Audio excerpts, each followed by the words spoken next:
क्या फ़ायदा ज्वाइनिंग ही नहीं किए, कोर्स बेचकर लाखों रुपए छाप रहे हैं, क्या फ़ायदा ज्वाइनिंग ही नहीं किया। ये अर्जुन कुमार नाम का एक बालक है। ठीक है, तो आज तुम और तुम्हारे जैसे कई सारे बच्चे हैं जिनका ये सवाल होता है, और सवाल खैर जेन्युइन भी है। इसका आंसर मैं आपको देता हूँ कि क्या फ़ायदा सीजीएल निकालने का जब आखिर में आकर ऑनलाइन यूट्यूब पर पढ़ाना शुरू कर दिया तो। ठीक है, तो इसका बड़ा प्यारा सा जवाब है मेरे पास। जब आप पेपर देंगे ना, आपका प्री अभी होने वाला है दिसंबर में, आपका मेंस का पेपर मैं भगवान से दुआ करूं कि और पहले हो जाए यहाँ पर, चलो मान लो अगले साल मार्च 2023 में होगा। ठीक है, उसके बाद आपके सारी प्रक्रिया मान लेते हैं कि डॉक्यूमेंट वेरिफिकेशन फलाना अभी तो बात की बात है, मेंस आपका 2023 में हो जाएगा। इस बार डिस्क्रिप्टिव भी नहीं है आपका, तो उसकी कोई दिक्कत की बात नहीं है, टाइपिंग वाइपिंग सब हो जाएगी।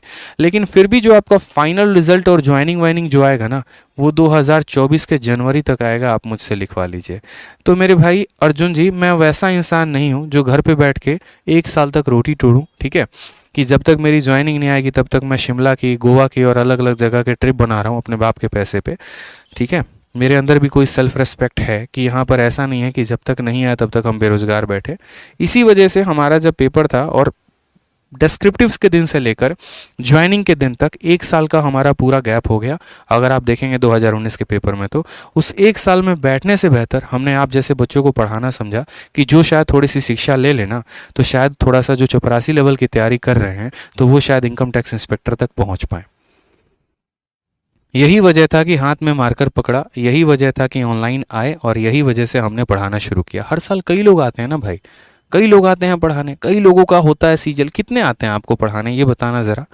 कितने आते हैं जो अपडेटेड कंटेंट कहते हैं, कितने आते हैं जो आपको पीडीएफ टाइप करवा के फ्री में देते हैं, कितने होते हैं ये बताइए, जो आपके पेपर के लिए आपकी प्रैक्टिस करवाते हैं।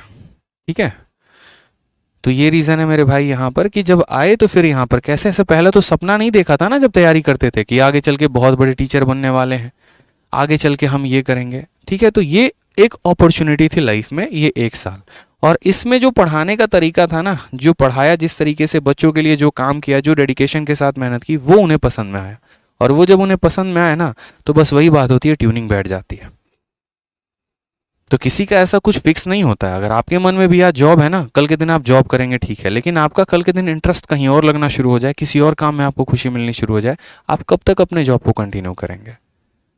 तो कहना किसी को बड़ा आसान सा होता है, जाकर लिखना बहुत आसान होता है, असल में उस जर्नी को फील करना, समझना बड़ा मुश्किल होता है, जो आप नहीं समझ पाएंगे। अभी बच्चे हैं आप, इसीलिए तो आप कमेंट लिख रहे हैं।